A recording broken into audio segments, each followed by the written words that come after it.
Assalamualaikum warahmatullahi wabarakatuh. Alhamdulillah, kita ketemu lagi dengan saya Muhammad Subhan dalam sebuah video pembelajaran. Untuk kali ini kita akan membahas tentang tema macam-macam puasa wajib dan sunnah serta ketentuan-ketentuannya.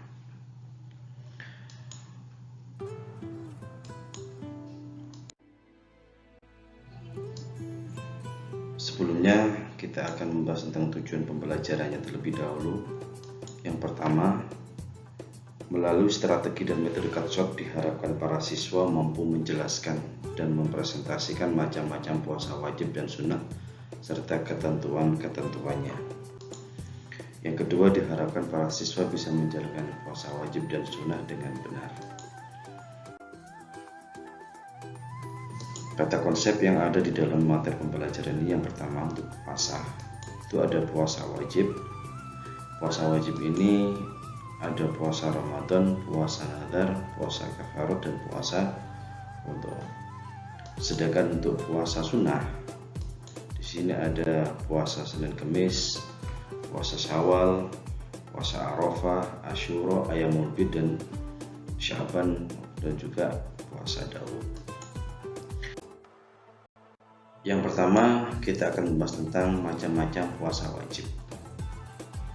Yang pertama adalah puasa Ramadan. Puasa Ramadan ini adalah puasa yang dilaksanakan di bulan Ramadan yang merupakan rukun Islam keempat. Puasa wajib ini mulai diperintahkan pada tahun kedua Hijriah. Hukumnya adalah fardu ain. Ini yang sudah sering kita lakukan di setiap bulan Ramadan. Kedua, ada puasa nazar. Puasa nazar adalah puasa yang dilakukan karena mempunyai nazar atau janji kebaikan yang pernah diucapkan. Puasa ini wajib dilaksanakan ketika keinginannya atau cita-citanya terpenuhi. Contoh, jika saya mendapatkan rezeki yang melimpah, atau jika rumah saya yang akan saya jual ini laku sekian, di atas sekian, maka saya akan nazar puasa. Maka ini adalah contoh puasa nazar dan harus dilakukan jika betul-betul terpenuhi. Adapun hukum puasa nazar adalah wajib dilaksanakan sebagaimana firman Allah Subhanahu wa taala sebagai berikut. Yufuna bin nadri wa yakhafuna yawman kana syarruhu mustatira. Artinya mereka menunaikan nazar dan takut akan suatu hari yang azabnya merata di mana-mana. Dan juga Nabi Rasulullah SAW, man nadhara ayyuti Allah falyuti'hu wa man nadhara ayya'siyahu fala ya'sihi. Artinya siapa yang bernazar untuk taat pada Allah maka penuhilah nazar tersebut. Dan barang siapa yang bernazar untuk bermaksiat pada Allah maka janganlah bermaksiat kepadanya. Jika nazar ingin puasa maka harus dilaksanakan puasanya. Tapi jika ada orang nazar kok nazarnya adalah maksiat, maka ini tidak wajib dipenuhi, maka justru nggak boleh dipenuhi. Puasa wajib yang ketiga adalah puasa qadha. Apa puasa qadha itu? Puasa qadha adalah puasa yang kita niatkan untuk mengganti puasa wajib lain yang telah ditinggalkan. Contoh, pada waktu bulan Ramadan, kemudian seorang perempuan tiba-tiba tidak bisa puasa karena datang haid. Maka setelah selesai bulan Ramadan, di bulan berikutnya seorang wanita tersebut harus mengqadha atau mengganti berapa hari puasa Ramadannya ditinggalkan karena datang bulan. Ini namanya puasa untuk wajib hukumnya. Yang keempat ada puasa kafarat atau kifarat. Apa puasa kafarat kifarat? Itu adalah yaitu puasa yang wajib dikerjakan karena melanggar suatu aturan yang telah ditentukan. Jadi puasanya dikarenakan ada pelanggaran-pelanggaran yang telah dilakukan. Apa saja pelanggaran-pelanggaran tersebut? Yang pertama contohnya adalah tidak mampu memenuhi nadar. Ya. Jadi ini nggak bisa, sudah terlanjur nadar tapi tidak bisa terpenuhi, maka ini wajib untuk puasa. Yang kedua, berhubungan suami istri di siang hari di bulan Ramadan. Ya, seharusnya berpuasa menahan segala nafsunya, tapi kok tiba-tiba melakukan hubungan suami istri siang hari pada waktu bulan Ramadan, maka ini wajib juga melaksanakan puasa kifarat. Kemudian bunuh secara tidak sengaja, kemudian melakukan zihar kepada istrinya atau menyamakan istri dengan ibunya, ini nggak boleh, ya. Itu maka kena wajib untuk puasa kifarat. Kemudian mencukur rambut ketika ihram. Yang keenam adalah berburu ketika ihram. Ini larangan-larangan pada haji, ini juga bisa menimbulkan dampak untuk melaksanakan puasa wajib kifarat. Berikutnya untuk orang-orang yang boleh tidak berpuasa. Ya. Ada orang-orang yang boleh untuk tidak puasa, tapi ada ketentuan-ketentuannya. Yang pertama, yang boleh tidak berpuasa adalah orang yang sakit, yang tidak kuat untuk puasa. Ya. Tapi tidak kuatnya ini tentunya atas saran rekomendasi daripada dokter. Ya. Jadi tidak boleh hanya asal karena nggak kuat, ya, kemudian berpuasa. Maka ini akan lebih baik dikonsultasikan dengan dokter. Jika memang tidak, menurut dokter nggak boleh puasa, ya sudah nggak boleh puasa. Nah, nggak usah puasa, tetapi nanti harus diganti ketika dia sudah sembuh. Ya.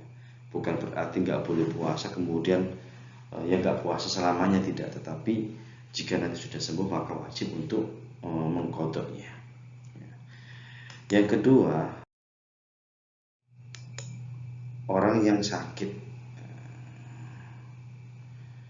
orang yang melakukan perjalanan jauh, ini juga boleh tidak berpuasa.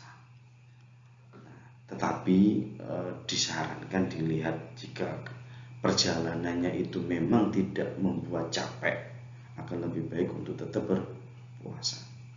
Ya. Jadi bolehnya ini tidak berpuasa jika memang itu membuat membuat susah.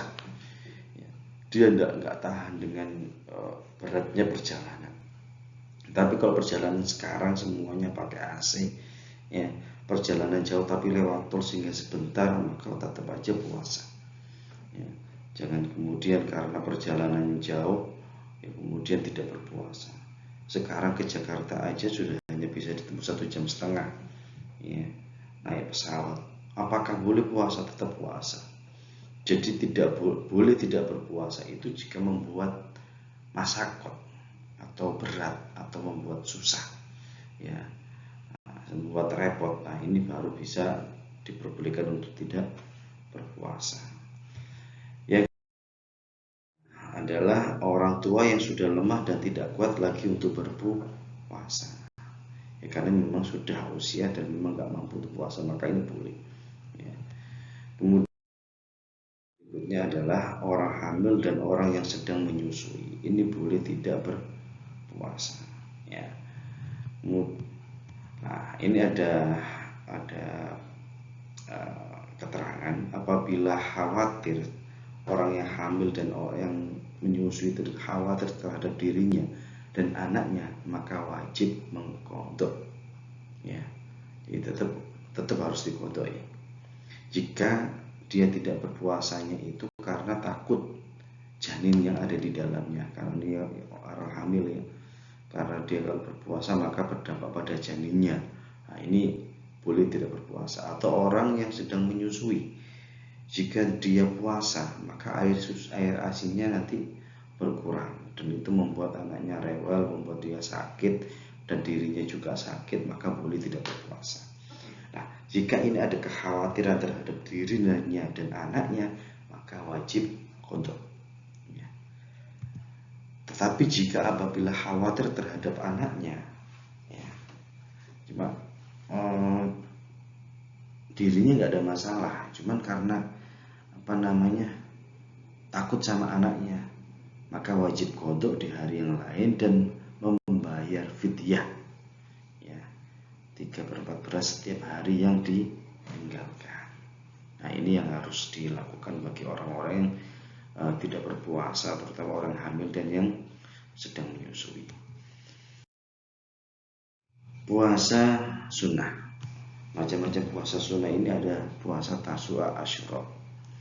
Puasa Tasu'a Asyura ini apa? Yaitu puasa Tasu'a adalah puasa yang dilaksanakan pada tanggal 9 Muharram. Ya, ini Tasu'a. Sedangkan puasa Asyura adalah puasa yang dilaksanakan pada tanggal 10 Muharram. Ini hukumnya sunnah. Ya. Kemudian ada puasa Syawal. Puasa Syawal ini dilakukan 6 hari setelah Hari Raya Idul Fitri. Nah, puasa Syawal boleh dilakukan secara berturut-turut mulai tanggal 2, 3, 4, 5, 6, 7. Ya, boleh berurutan. Ya. Atau tidak, nggak berurutan nggak apa-apa. Ya, nggak kuat kemudian beberapa hari lagi puasa lagi nggak apa-apa. Nah, ini masuk kategori puasa Syawal. Kemudian yang ketiga ada puasa Arafah. Puasa Arafah ini apa? Yaitu puasa yang dilakukan oleh umat Islam yang sedang tidak melaksanakan ibadah haji pada tanggal 9 Dzulhijjah. Jadi pada tanggal 9 Dzulhijjah, bagi orang yang tidak melaksanakan ibadah haji disunnahkan untuk melakukan puasa Arafah. Ya. Tapi kalau bagi orang yang sedang melaksanakan ibadah haji pada tanggal 9 Dzulhijjah itu tidak disunnahkan untuk puasa Arafah. Ya. Para orang-orang yang sedang ibadah haji ini pada tanggal 9 Dzulhijjah ini sedang wukuf, ya. Sedang wukuf di padang Arafah, sehingga orang-orang yang tidak melaksanakan ibadah haji ini disunahkan untuk melaksanakan puasa. Ya. Yang mengiringi di puasa Arafah ini disunahkan juga berpuasa pada tanggal 8 Dzulhijjahnya. Jadi sebelum puasa Arafah itu juga disunahkan berpuasa yang dinamakan dengan puasa Tarwiyah. Ya. Kemudian yang keempat ada puasa Ayyamul Bid. Nah, puasa Ayyamul Bid ini adalah puasa yang dilaksanakan pada 3 hari setiap bulannya, ya, yaitu tanggal 13, 14, dan 15 kalender Hijriah. Jadi setiap bulan pada tanggal 13, 14, 15 ini disunahkan berpuasa. Namanya puasa Ayyamul Bid. Jadi 3 hari setiap bulan. Kemudian yang ke-5 ini ada puasa Senin Kamis. Ya. Puasa Senin Kamis ini puasa dilaksanakan pada hari Senin dan hari Kamis. Hari Senin ini disunahkan puasa. Rasulullah SAW setiap hari Senin itu melaksanakan puasa. Kenapa beliau selalu melaksanakan puasa? Karena pada hari Senin beliau itu dilahirkan, sehingga untuk merayakan hari kelahirannya beliau selalu puasa di hari Senin. Begitu juga dengan di hari Kamis, karena ada amalan-amalan yang menginspirasi beliau untuk melaksanakan puasa. Kemudian yang kelima adalah puasa Daud. Ini adalah puasa Nabi Daud. Apa puasa Nabi Daud? Itu puasa Daud adalah puasa yang dilakukan dengan selang-seling, yaitu sehari puasa dan kemudian tidak, ya, dan seterusnya. Contoh, hari ini puasa, besok tidak, besoknya lagi puasa, besoknya tidak, besoknya lagi puasa, besok terus, gitu, seperti itu secara istiqomah. Ini adalah namanya puasa Daud. Ya. Ini adalah macam-macam puasa sunnah. Yang terakhir waktu-waktu yang diharamkan berpuasa. Ada waktu-waktu yang diharamkan berpuasa. Jadi pada hari-hari ini tidak boleh melaksanakan puasa. Ya. Yang pertama ada hari raya Idul Fitri dan hari raya Idul Adha. Pada waktu hari raya Idul Fitri dan hari raya Idul Adha tidak diperbolehkan, bahkan diharamkan untuk melaksanakan puasa. Yang kedua ada hari tasyrik, yaitu tanggal 11, 12 dan 13 Dzulhijjah. Ya. Nah, ini juga sama, diharamkan untuk berpuasa, nggak boleh ya melaksanakan puasa. Jangan karena kemudian aktif kepingin melaksanakan puasa semuanya diterjang, nggak boleh. Jadi ada hari-hari tertentu yang memang tidak boleh melaksanakan puasa. Yang ketiga ada hari yaitu hari yang diragukan. Apakah sudah tanggal 1 Ramadan atau belum? Ya, ragu, tidak ada informasi sama sekali hari ini sudah masuk Ramadan apa belum ya. Nah itu karena ragu, maka nggak boleh, haram untuk berpuasa. Jadi harus jelas kalau memang itu Ramadan, maka harus dicari, harus ada keyakinan. Tapi kalau ragu maka itu haram untuk berpuasa. Ini adalah materi tentang macam-macam puasa sunnah dan wajib serta ketentuan-ketentuannya. Mudah-mudahan ini bisa bermanfaat dan bisa menjadi ladang ilmu kita semuanya, sehingga kita bisa memperbaiki puasa kita. Dari saya, kalau punya mohon maaf. Assalamualaikum warahmatullahi wabarakatuh.